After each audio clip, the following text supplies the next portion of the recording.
안녕하세요. 승리한 사가족 여러분. 오늘은 아모스서 7장 10절에서 17절 말씀입니다. 17번째 강좌로 하나님의 말씀과 백성의 소리입니다. 하나님의 말씀을 들을 건지 백성의 소리를 들을 건지 이 부분에 대한 말씀을 상고해 보도록 하겠습니다.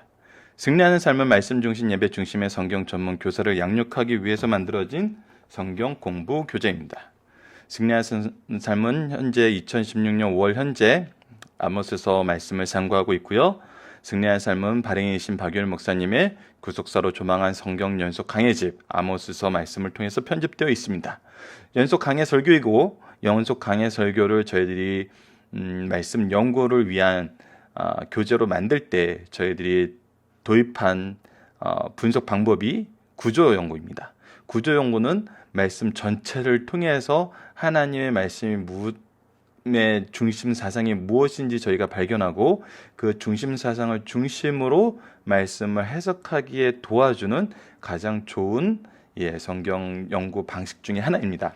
그래서 이것이 또 연속 강해 설교랑 너무 잘 어울리기 때문에, 왜냐하면 한 절 한 절씩 말씀을 저희들이 깊이 있게 상고해 보고 있거든요. 한 절도 빠짐없이 그 내용을 저희들이 연구하게 되는 거죠. 그래서 연속 강해 설교와 굉장히 잘 맞습니다. 그래서 저희들이 구조를 통해서 말씀을 항상 분석하고 구조의 내용을 중심으로 모든 질문이 지금 여러분께 소개되고 있는 것입니다.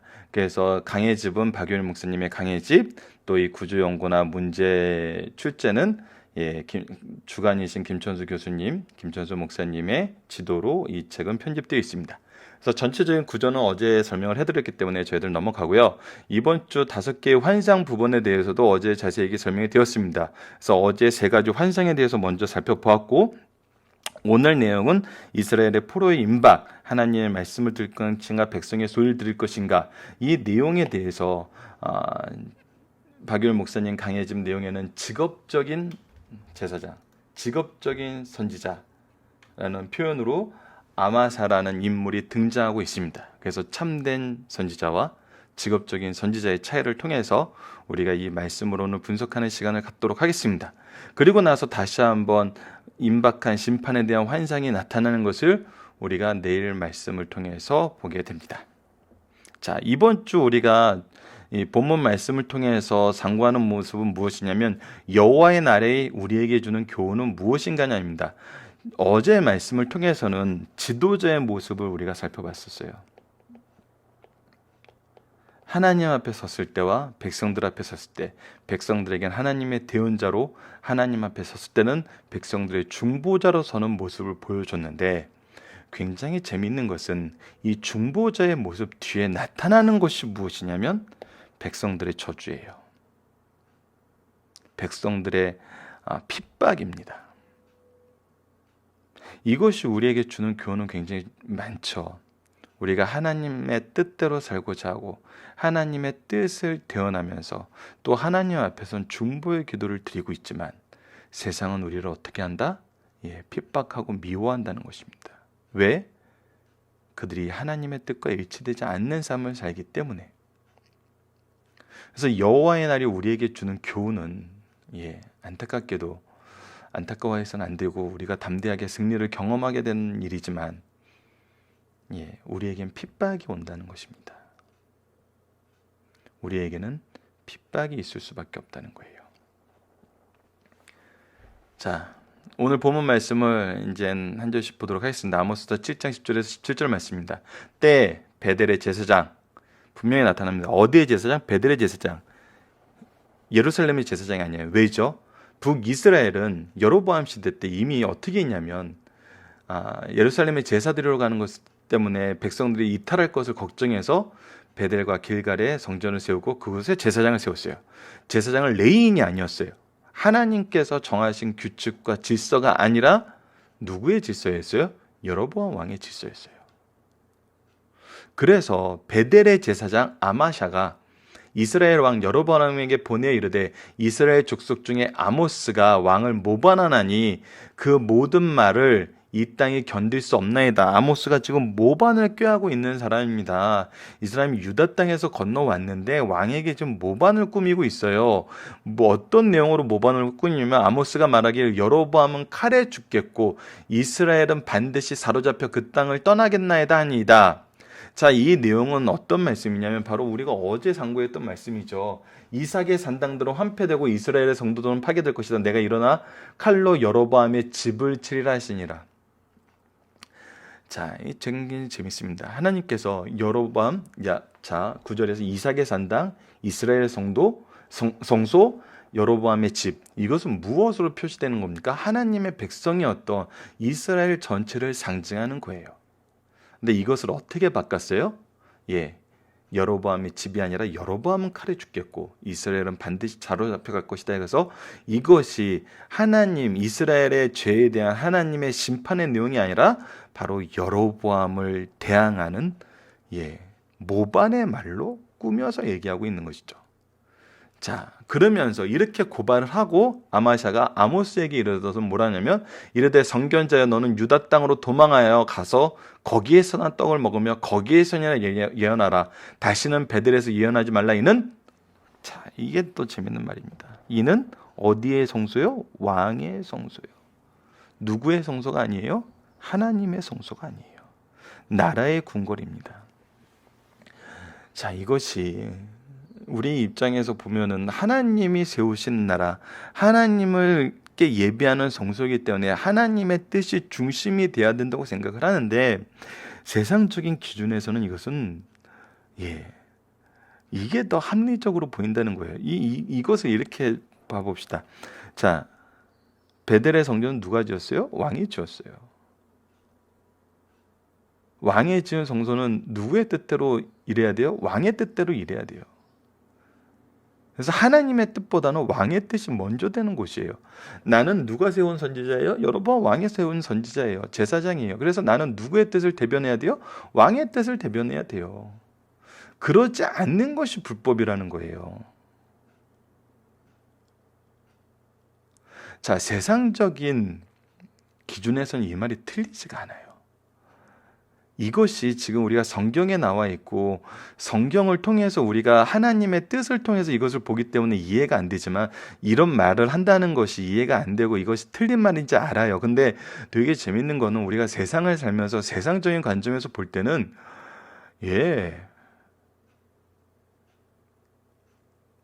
이 말을 더 합리적으로 생각하는 사고방식이 우리 삶 속에 은연중에 묻어 있다는 거예요.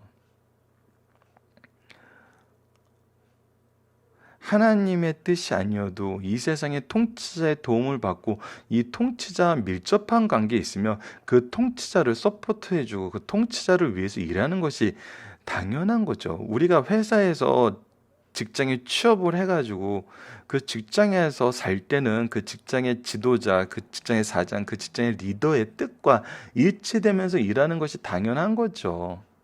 근데 당연해요. 이거는 대통령이 장관으로 뽑았으면 대통령의 뜻과 일치된 그 정책 노선을 가지고 살아야죠. 그것이 당연한 거 아니에요? 라고 얘기해요. 이것이 여러분들, 굉장히 설득력 있고, 그 설득력 있어야 되는 말이 맞아요. 이거는 우리 정치 현장에서도 많이 보이고, 이 사회 현장에서도 많이 보이는 거예요. 싫은 놈이 떠나야 되는 거거든요. 지금 이 세상적인 입장에서 얘기하면은 아마샤의 얘기가 맞아 보여요. 근데 중요한 건 뭐냐는 거예요. 중요한 거는 하나님이 세우신 나라고 하나님의 성전이라는 거예요. 이곳은. 근데 이들의 말을 보면은 이들은 이미 이곳이 하나님의 성전이 아니라 여로보암 왕의 성소요, 여로보암 왕의 궁궐이라는 거예요. 하나님이 아니라 사람을 기준으로 사는 곳이 되어 버렸다는 거예요.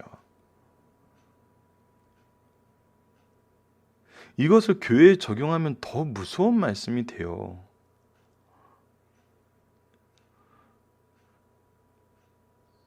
지도자와의 뜻이 다르면 떠나야 된다는 거예요.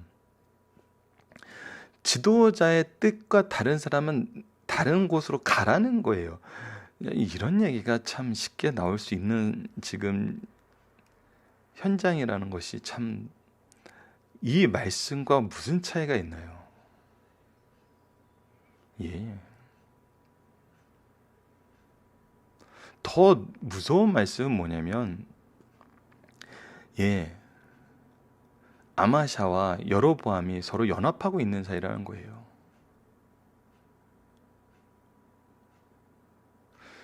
교회 지도자가, 영적 지도자가, 때로는 세상의 지도자와 세상의 주권자가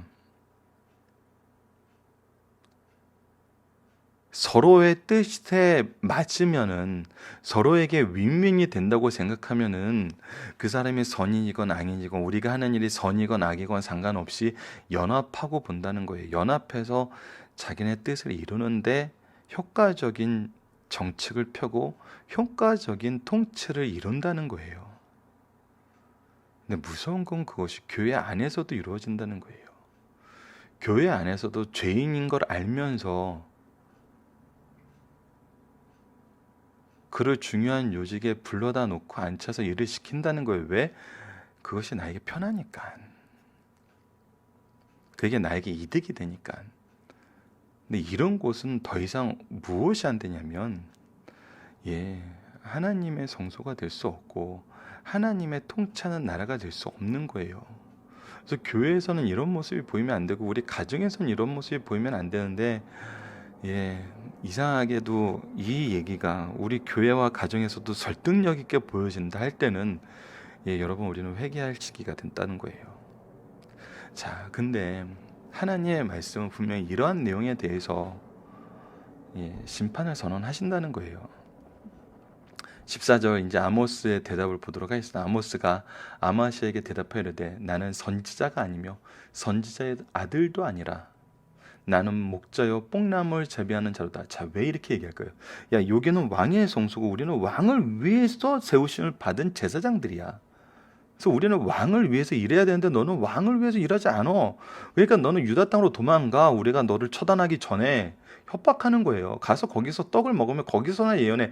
거기서 네가 벌어먹고 살아. 선지자의 이것을, 제사장의 모습을 뭘로 하는 거예요? 떡을 먹으며, 예, 그냥 직업으로 보는 거예요. 이거 먹고 살기 위해서 하는 일이면은 여기에 주권자하고 뜻이 맞지 않는 일을 하려면 네 뜻을 받아주는 사람들 옆에 가서 먹고 살아. 거기서는 우리 이스라엘 욕해도 너에게 자리를 줄 거 아니야. 예. 그렇기 때문에 나는 선지자가 아니라고 얘기하는 거예요. 나는 너희와 같은 선지자가 아니라는 거예요. 나는 너희처럼 왕이 뽑은 사람이 아니라는 거예요. 그들의 자손도 아니라는 거예요. 나는 목자요 뽕나무를 재배하는 자였다는 거예요. 근데 나를 누가 부르셨냐면, 양떼를 따를 때 여호와께서 나를 데려다. 그래서 나는 누가 세운 선지자냐면 여호와께서 세우신 선지자라는 거예요. 그래서 여호와께서 내게 이르시길 가서 내 백성 이스라엘에게 예언하라 하셨나니, 하나님께서 나를 선택하셨고 나를 부르셨고 하나님께서 예언하라고 하셨기 때문에 하는 거예요. 그래서 나는 하나님의 백성으로서, 하나님의 선지자로서 너희들에게 얘기하는 것이기 때문에 나는 거리낄 게 없다는 거예요. 그래서 분명히 들으라는 거예요. 이제 너는 여호와의 말씀을 들을지니라. 내가 여호와의 말씀을 너에게 얘기하는데 네가 나한테 이르기를, 네가 하나님의 뜻에 이르기를, 네가 하나님의 선지자에게, 하나님에게 대항해서 이르기를, 이스라엘에 대하여 예언하지 말며 이삭의 집을 향하여 경고하지 말라 하므로, 하나님의 뜻이 선포되어야 되는데 하나님의 뜻이 지금 이 말씀을 전하는 것에 있는데 네가 하지 말라는 것은 누구를 대적하는 거예요? 하나님을 대적하는 거라는 거예요. 그래서 17절의 말씀이 선언이 됩니다. 여호와께서 이와 같이 말씀하시기를, 하나님의 심판이 있을 거라고 얘기하는 거예요. 선지자가 이 말에 대한 보복으로 얘기하는 것이 아니에요. 내 아내는 성읍 가운데 창녀가 될 것이며 내 자녀들은 칼에 엎드려지며 내 땅은 측량하여 나눠줄 것이며 너는 더러운 땅에서 죽을 것이요 이스라엘은 반드시 사로잡혀 그의 땅에서 떠나리라 하셨느니라. 예, 무서운 심판의 말씀이 선언되고 있습니다. 하나님의 뜻을 가로막는 것은 우리가 절대 있어서는 안 돼요, 여러분. 하나님의 뜻을 가로막는 이유가 세상 주권자와 세상 통치자를 위한 것이어서는 안 돼요. 이것은 더 확대해서 세상적인 통치와 세상적인 이익을 위해서 하나님의 뜻이 선포되는 것이 막을 때는 그러한 영적 지도자나 그러한 가문과 그러한 교회는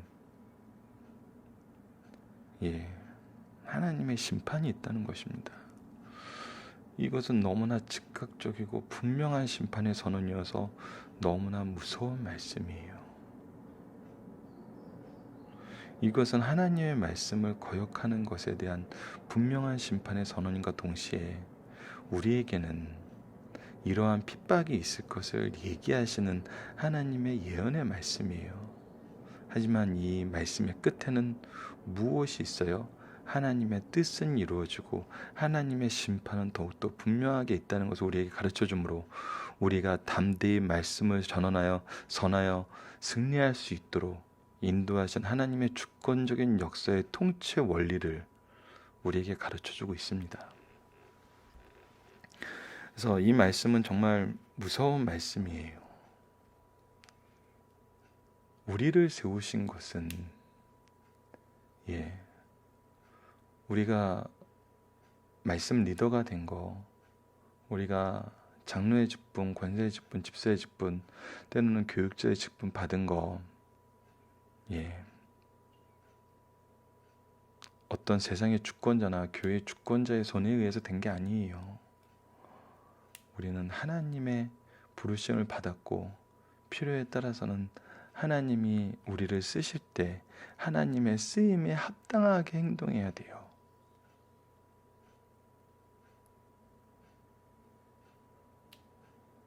교회는 사람이 통치하는 곳이 아니고 가정은 부모가 통치하는 곳이 아닙니다. 가정과 교회는 하나님의 통치가 대표적으로 실현되는 곳이고 그 통치의 실현을 통해서 세상의 통치 또한 하나님의 통치가 임함을 우리가 경험할 수 있는 정말 놀라운 하나님의 약속된 공간이에요. 근데 그 공간에서 하나님의 통치가 아닌 인간의 통치, 인간의 주권을 선언하기 시작하면은 하나님의 말씀을 거부하는 데까지 이르게 된다는 것은 성경의 역사가 가르쳐주는 동일한 교훈입니다. 자, 본문 묵상하기를 살펴보도록 하겠습니다. 누가 무엇을 위해 누구에게 선지자에 대해서 고발하나요? 제사장 아마스가 이스라엘 왕 여로보암에게 아모스 선지자에 대해서 고발을 해요. 무엇에 대해서? 아모스가 모반을 했다고. 아모스의 예언을 막는 이유는 무엇입니까? 아모스의 아모스가 전하는 말씀의 내용이 그들이 듣기에 거치는 거예요. 그들이 원하지 않는 거이기 때문이에요. 14절에서 아모스는 자신을 어떤 사람에게 말하나요? 그 이유는 무엇입니까? 나는 선지자가 아니면 선지자의 아들이 아니라는 것은 아마스가 얘기했던 것처럼 네가 왕의 성소고 왕의 궁궐에서 왕의 뜻과 다른 말씀을 전하는 거 왕이 뽑은 제사장으로서의 입장이 아니다라고는 왕이 뽑은 선지자로서의 입장이 아니라는 것을 대해서 얘기를 하고 있는 거예요. 나는 왕이 뽑은 사람이 아니라는 거예요. 나는 왕이 뽑은 자의 자손도 아니라는 거예요. 아모스는 누구의 부름을 받고 누구의 뜻대로 누구의 방법을 전하고 있습니까? 여호와의 부르심을 받고 여호와의 뜻대로 여호와의 방법을 전하고 있어요. 17절의 심판이 선언된 이유는 무엇인가요? 하나님의 뜻을 가로막고 그 뜻을 굳게 하면서 그 뜻을 전하는 자를 핍박하는 사람들은 예, 하나님께서 분명히 심판이 있을 것을 선언해주고 있어요. 그리고 이 심판은 너무나 무서워요. 절대 이런 심판의 대상이 되지 않기를, 우리 주위에 어떠한 사람도 이런 심판의 대상이 되지 않기를 항상 기도하는 승리한 삶 가족 여러분들 되었으면 합니다. 중심 사상을 보도록 하겠습니다. 아모스가 보라로 시작된 4개의 환상을 소개하고 있다. 본문은 이 환상을 전함으로 아마샤의 충돌한 사건을 기록하고 있다. 아마샤는 종교인으로 제사장이다. 왜 이런 충돌 사건이 생기는가? 이런 충돌은 아모스 시대뿐만 아니라 어느 시대든지 흔히 있는 사건이라는 거예요. 보편적으로 어느 시대, 어느 국가든지 그 시대에 대표할 만한 종교 지도자들은 정권에 비호하여서 자라고 권력을 유지하는 데 도움을 주었어요. 특별히 신정 국가인 이스라엘에서는 이것이 매우 자연스러운 현상이었어요. 예언자, 성직자가 범하기 쉬운 죄는 무엇입니까? 여호와께서 말씀하신 의를 선포하고 계시대로 말씀을 전하기보다는 국가 권력의 비호를 받으며 아첨과 맹종을 일삼는 직업 종교인이 되기 쉽다는 거예요. 직업 종교인이 되면 자연스럽게 하나님의 뜻을 전하기보다는 정권 유지에 더 기여하게 됩니다. 그 대표적인 인물이 본문에 나오는 아마샤라는 거예요. 참된 예언자는 자신의 이익이나 권리나 명예를 위해 살지 않고 그를 부르신 하나님의 부르심에 따라 순종하는 삶을 삽니다. 그렇기 때문에 그들의 생활 철학은 자신만을 위해 사는 사람들과는 달라요. 그들은 존경을 받아도 자만하지 아니하고 멸시와 천대를 받아도 굴하거나 후퇴하지 아니합니다. 그들은 거짓을 말하거나 아첨을 하지 아니하고 진실만 말합니다. 또한 불의와 짝하거나 부정과 타협하지 않습니다. 지금까지 아모스는 예언자로서 이스라엘의 역사적 현실을 바라보고 참을 수 없어 하나님이 주시는 말씀대로 외쳤어요. 그가 하나님께 받은 계시대로 한 예언은 결코 여로보암 2세를 부인하거나 반란죄를 범하려 한 것이 아니에요. 다만 그의 눈에 비친 권력자의 타락과 권력들을 둘러싸고 있는 사람들, 특히 부한 사람들의 횡포, 사치, 법을 다루는 자들의 권리 남용, 상인들의 사기, 남보다 더 좋은 여건을 가진 사람들의 향락, 음란 등 도덕적인 부패와 윤리적 타락에 대한 타락에 대해서 하나님의 말씀대로 고발했어요. 아모스서 4장에서 6장은 집중적으로 이러한 어두운 사회의 명과 부패해가는 정치를 비판했어요. 특히 그들의 율법이 정한 대로 예루살렘에서 레위 자손을 제사장으로 세워 제사를 드리지 않았어요. 잘못된 제사를 드리면서도 이마저도 의식화, 형식화되어 삶에 변화시키지 못했어요. 그러한 거짓된 종교의식에 대해 아모스는 신랄하게 공격했습니다. 7장 10절 이하는 아모스의 공격을 받은 종교인의 반발을 보여주는 말씀으로 아마샤라는 직업 종교인과 아모스라는 바른 신앙인 사이에 있었던 대결을 보여줘요. 본문은 하나님의 사람 아모스에 대한 이스라엘 종교 지도자들의 반응, 태도가 어떠한가를 가르쳐줍니다. 자, 중심사상 첫 번째입니다. 하나님의 사람이 진리를 바로 선포하면 교회 안팎에 핍박을 받게 된다는 것입니다. 어느 시대나 하나님의 진리를 선포하면 박해를 받게 돼요. 그러나 이러한 핍박이 바른 말씀 선포를 저지할 수는 없어요. 그 구체적인 신뢰가 아모스 선지자예요. 그는 하나님께 받은 계시를 가감없이 전했고 이스라엘 지도자들과 베델과 단에 세워진 성소의 제사장들은 들의 불법을 지적하였어요. 그러자 베델의 제사장 아마샤는 아모스를 나라에 대한 모반죄를 지은 자로 떡을 위한, 돈을 벌기 위한, 먹고 살기 위한 종교인으로 정죄하였어요. 이는 어느 시대에 어디서든 흔히 볼 수 있는 현상이에요. 타락한 영적 종교적 지도자들은 언제나 타락한 권력과 밀착되어 있다는 거예요. 종교와 정치는 각자의 고유의 영역이 있어요. 서로가 각자의 자리를 잘 지키면 나라와 종교는 바로 서게 돼요. 그러나 상호 의존적이거나 어느 것이 지배를 받게 되면 나라는 부패하고 종교는 타락하게 돼요. 여로보암 시대의 종교 제사장 지도자는 하나님의 일을 하지 않고 정권 유지를 위해 더욱 헌신하였어요. 이처럼 아마샤 같이 거짓 종교인들은 언제나 자신들이 하는 일이 하나님의 뜻이라고 강변해요. 정말 이 말씀이 좀 더 교회의 지도자들도 분명히 타락하지 않은 사람과 연합해서 일하는 경우가 있어요. 그것은 이유가 뭘까요? 분명한 것은 하나님의 뜻과는 멀어 보인다는 거거든요. 불의한 자를 회개시키기 위해 교제를 이어가는 것은 맞아요. 말씀을 계속 공급하고 그를 사랑으로 권면하고 그를 통해서 이루어지는 하나님의 은혜의 역사가 이루어지기 위해서 교제를 이루어가는 것은 필요하다고 봐요. 근데 그것이 교제가 이루어가는 게 아니라 자기의 통치 수단으로 자기와 반대되는 자들을 공격하기 위해서 세우는 것이라면 그거는 하나님의 방법이 아니죠. 그래서 교회는 하나님의 방법대로 통치가 이루어져야 되고 하나님의 뜻을 의지하고 순종하는 자들에 의해서 세워지게 되는 것이 성경적인 원리입니다. 하나님의 통치를 의존하지 않고 나의 통치를 하려고 할 때는 세상적인 방법이 들어오게 돼 있어요. 그러면서도 효과 있는 결과를 얻으면 이것이 하나님의 뜻이라고 강변하는데 그거는 우리가 굉장히 주의해야 될 부분입니다. 세 번째, 직업적인 종교인과 바른 신앙인은 늘 대치 상태에 있고 직업적인 종교인은 늘 삶의 수단, 수입의 방법이었다는 거예요. 이것이 무섭습니다. 악인들이 교회에서 일을 할 때 항상 무엇을 염두에 두는 정도가 아니라 무엇을 가장 중요하게 생각하냐면 자기의 삶의 수단으로 얼마나 수익이 있을 것인가를 생각을 한다는 거예요.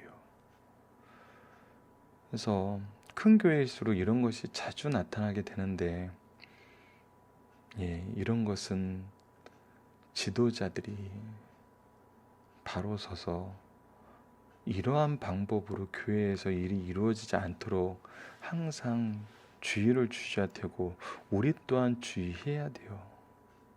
세상이 삶의 수단이 교회 안에서 삶의 수단이 되는 것, 수입의 한 부분이 되는 것으로 교인들과의 관계가 형성되거나 내 신앙생활의 주가 그것이 되어서는 안 돼요. 이것을 항상 우리가 조심해야 됩니다.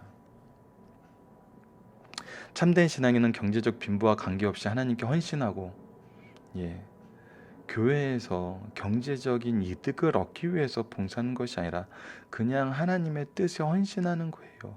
하나님의 백성들을 바른 길로 인도해요. 그러나 세상 사람들과 권력자의 눈에는 직업적인 종교인이 참된 하나님의 종 같아 더욱 대접받기도 해요. 이것이 참 어려워요. 경제적인 이득을 주는 방법을 잘 실천하는 사람이 더 좋은 종교인으로 추앙받기도 해요. 하지만 참 신앙인은 흔들림이 없이 하나님이 주신 말씀에 순종하면서 자기 사명을 바르게 감당함을 우리가 항상 봐왔고 성경에서는 이런 자를 통해서 일하시는 하나님의 역사를 아모스서 말씀처럼 선언해주고 있습니다. 살펴보기 정답은 여러분 카페를 통해서 확인해 주시고요. 세상 속에서 성도가 당하는 고난과 그에 대한 성경적 반응은 무엇입니까? 항상 외면받고요. 미련하다고 칭함을 받아요. 하나님의 선을 따르는 것이 밥을 주냐 떡을 주냐는 거죠. 근데 여러분, 박유일 목사님께서 항상 얘기하셨던 것이 뭐냐면 2000년 교회사에 맞아 죽은 사람이 있어도 굶어 죽은 사람의 기록이 얕다는 거예요. 왜? 하나님께서는 우리들을 먹이시기 때문에.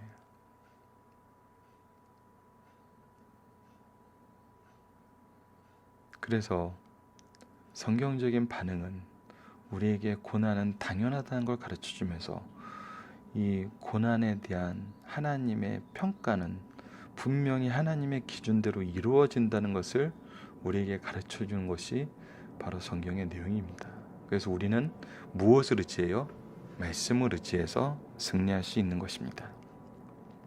말씀을 기초로 기도하기를 통해서 마치겠습니다. 하나님, 우리가 세상을 살 때, 의를 위하여 고난당할 때 주님의 뜻을 끝까지 의지하게 하여 주시고 언제나 하나님의 뜻을 바르게 전하고 끝까지 전하여 회개의 역사가 일어나는데 사용받게 인도하여 주소서. 예수님 이름으로 기도드립니다. 아멘.